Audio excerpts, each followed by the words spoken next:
The Pokemon Isle of Armor DLC is just disappointing. It's not like it makes me angry, and it's not offensively bad, but it was just boring. My experience with this first bit of DLC has kinda been a representation of all my thoughts about the Pokemon main series games lately. These problems are all symptomatic of a bigger issue that I've been feeling since Pokemon Sun released 4 years ago. Pokemon has such a huge player base of both casual and hardcore fans that it baffles me how they get certain things so wrong, but they also do some things really well. You might be asking why I care, and it's because I've grown up playing the Pokemon series. Got a Game Boy Color and played Pokemon Yellow back in 2000 when I looked like this. And I never looked back. Well, until now. One of my favourite memories was having my cherished save file on Pokemon Silver, had a level 100 Mew and Lugia, all the good stuff, completed Pokedex. I had over 300 hours in that save file. I'd go on holidays with 10-hour car trips a few times a year, so I started a new game, saw how far I could make it in that 10 hours, and then, at the end of the trip, turn off the Game Boy without saving because I could not bear to override my save file. I've played every generation since, loads of spin-offs, I've played competitive, I've bred Pokemon, and the first videos I ever made on YouTube were Pokemon videos, even if they were kinda bad. I've been religiously following Pokemon Directs, keeping up with the news and buying new games for almost 20 years. But I feel my interest waning lately, and I just decided to make this video to discuss why. I'm sure a lot of you guys can relate and you'll be able to see where I'm coming from here. But you don't have to just take my word for it. I'm going to be going over my thoughts and experience with the Isle of Armor DLC, explaining what I like, what I don't like, and why it just leaves me wanting more. I want to see what you guys think, so once you finish the video, leave me a comment with how you found the Isle of Armor. Did you like it? Did you not like it? And what do you reckon about what I have to say? Now, by the time this came out, I already had 100 hours of my Pokemon Shield version. I'd completed most of what the game had to offer. I'd bred some competitive Pokemon, I'd played some online battles, I was only just short of finishing the Pokedex, so naturally, I had some pretty strong Pokemon. Big shock, I know, once you finish the game, your Pokemon are strong. Now, I know that you can access this island at any point in the game as soon as you can access the wild area in Galar. Now, I think if I played with this DLC from the start, it would probably be a lot more fun. But how many people are actually willing to start the game again completely from scratch in order just to use a few different Pokemon? So I'll be looking at it at the perspective of which I played it from, which is starting it after I finished the main story of the game. I was really interested to see what a DLC pack would do to make a post-game experience interesting for players in my situation. Even if you don't have a level 100, perfect stats, shiny Obstagoon like me, you probably have some pretty obscenely over-leveled Pokemon if you finish the game and spent any time in the post-game. My hope was that you'd start a new adventure where you can't use your previous Pokemon, or you would go in with some kind of level limit or level cap or something like that. I went into my first battle with Avery, who I absolutely hate, by the way, like as if Shield doesn't have it bad enough, we get Avery here. And she sends out a level 60 Abra. With no limits on me, I obviously completely destroyed this idiot. This carried on for a bit until I realized it wasn't really going to get more difficult and it wasn't going to ramp up, so I decided to put away all my strongest Pokemon in hope that bringing some underleveled dudes would make the battles a little bit more interesting. Now, I know that sounds arrogant. Yeah, this guy thinks he's so good at Pokemon that he needs to make the game harder for himself for it to be fun. But it really isn't very interesting, one-shotting everything and just breezing by. I find the most memorable moments from Pokemon have always came from the tough battles where you just barely clutch a win. One of my favourite Pokemon memories is the first time I finished Gen 4 my Pokemon Diamond. I was down to my last Pokemon against Cynthia's absurdly strong team. She had like level 66 Garchomp and Melodic and Spiritomb, it was insane. Jesus Christ. I needed my Flamethrower to one-shot her Roserade or I was going to lose. So my last Pokemon, it was my Infernape, my starter, and he was like 10 levels lower than the opponent. The Flamethrower did end up killing, and he clutched it. It was over 10 years ago, and I still remember it. Hard, but fair battles, and I'll be getting into what makes a fair battle later, give you this feeling of, oh, I could have won if I just did this differently, or if I leveled up a different team member to counter something, or anything. It makes losses feel not so frustrating, and it leaves you wanting a rematch rather than just being annoyed. Anyway, back to the Isle of Armor. The idea of having to purposely lower your team's level is in itself a problem. Pokemon is really big on this bond with your Pokemon thing. Well, sorry Inteleon. I know you've been my starter from the very start, and have taken me from my journey from absolute nobody to the champion of the game. Yeah, you're gonna have to leave my team. Oh, no. It's not that you're too weak. It's actually that you're too strong. So it's time for you to go into the storage box. Bye. Also, the characters in the game are always talking about striving to be your best with their voice lines and how you have to be the ultimate trainer, and they all act surprised when you win like you've done some unbelievable achievement. It makes me feel really disingenuous when I'm purposely holding myself back just to keep things interesting in hope of creating one of these clutch moments like I did battle my fat and ugly DS in 2008. So the options for playing this DLC are either use your partners, you're gonna absolutely destroy everything and make every battle not very interesting, or you can grab some lower level pokes and enjoy the extreme dissonance chucked at you by every single NPC in the game. I chose the second option because I don't really remember my team, haven't played the game in a couple months, I don't feel attached to anything, so whatever, I'll just play with the other Pokemon. So I went off with my band of underleveled merry men to complete the rest of the island. Should make the battles more interesting, right? Well, it didn't really work, but I'll get onto that later. I just wish there was some kind of limit. I find the most fun aspect of Pokemon to be when you build that team from nothing. You see a cool wild Pokemon, you catch it, you find out what moves it gets, you build some strategies for it, you build some strategies between your team, and you use these Pokemon you've built up to progress through the gyms and get those memorable moments. How cool would it be if you could choose whatever Pokemon from your box you want to take on this adventure, but you have to start at a low level and build them up? More experienced players could put together an interesting team, plan ahead, think about your moves, and this would just be for the campaign, of course. Once you're finished, you could access everything like normal. You could actually have tough battles, memorable moments, a sense of achievement, and maybe even a bond with your new Pokemon. Part of the way through, there's the section where you can only use the Cubfu you're given. I was really excited to do this. You get given a level 10 Cubfu, so I thought my prayers were answered. This had to be my new starter.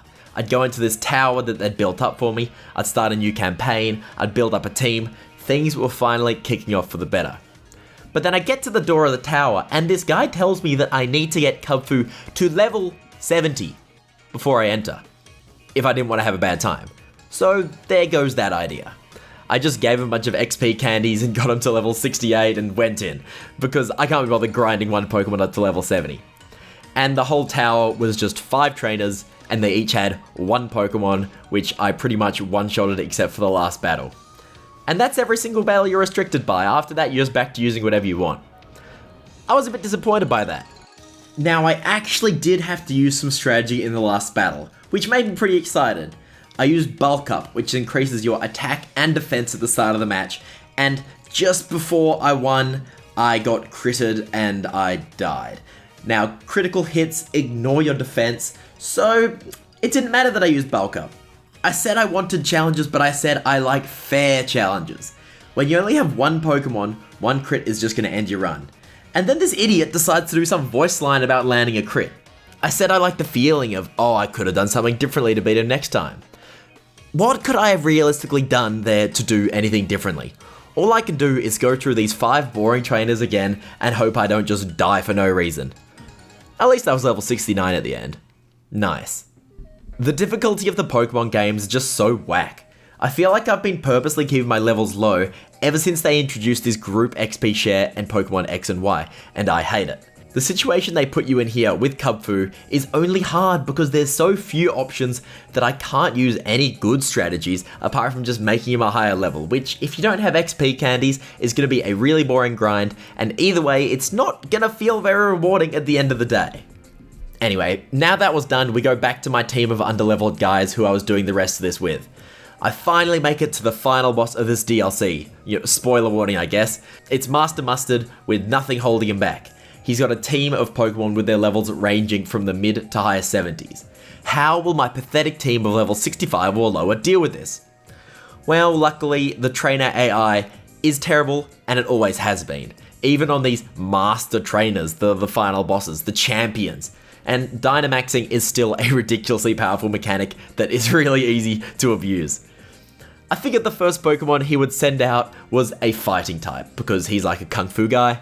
So I send out my Gyarados, which is part flying and resists fighting attacks. I use Dragon Dance twice, which boosts my attack and my speed.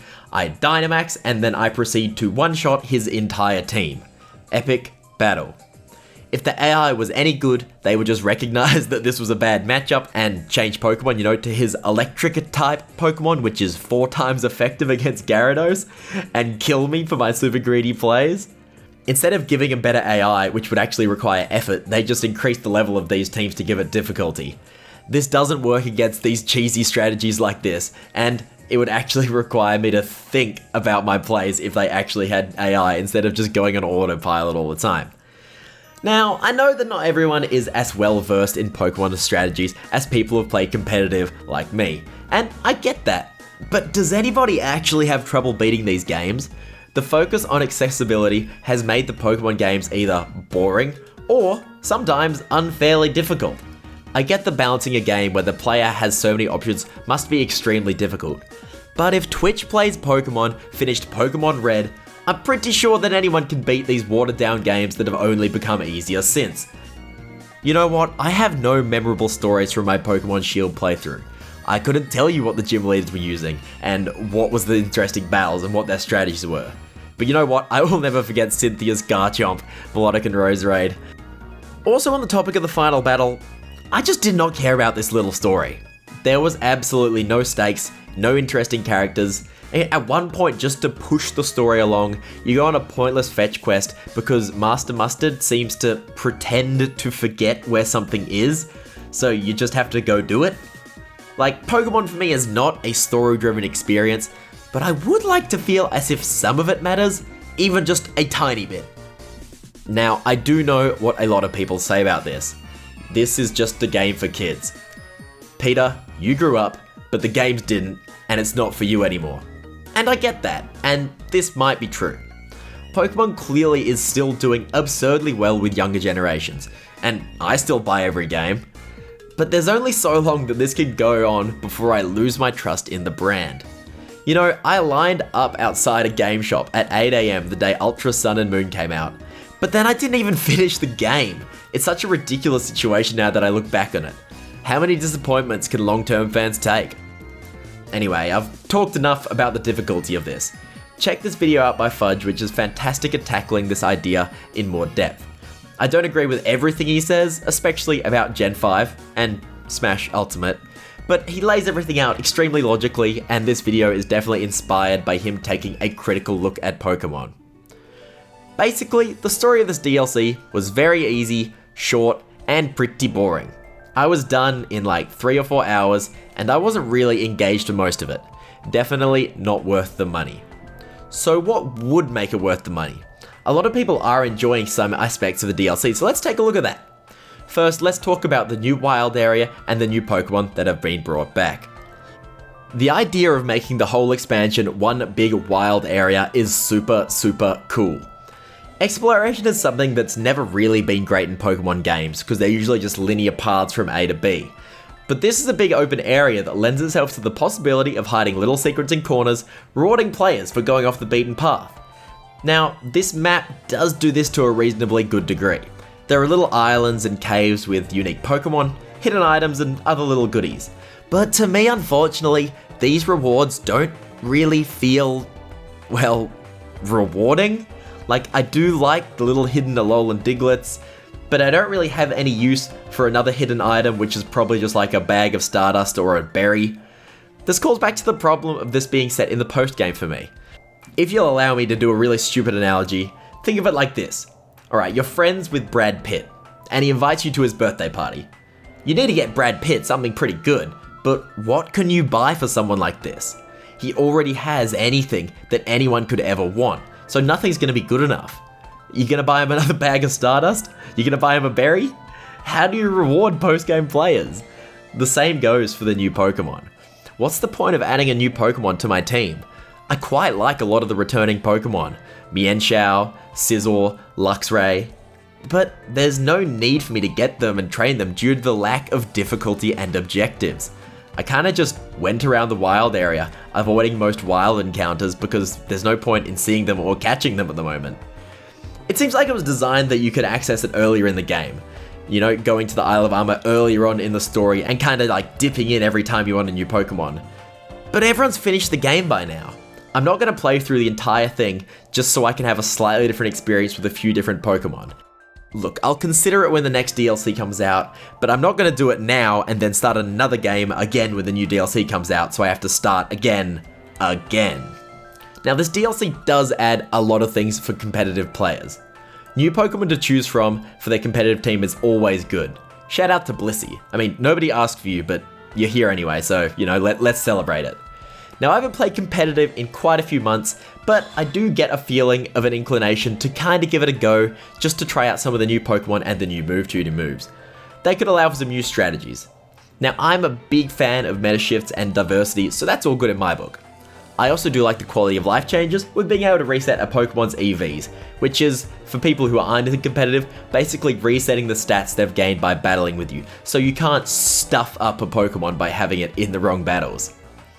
You can also give Pokemon their Gigantamax forms if you have the right items, so that's pretty cool.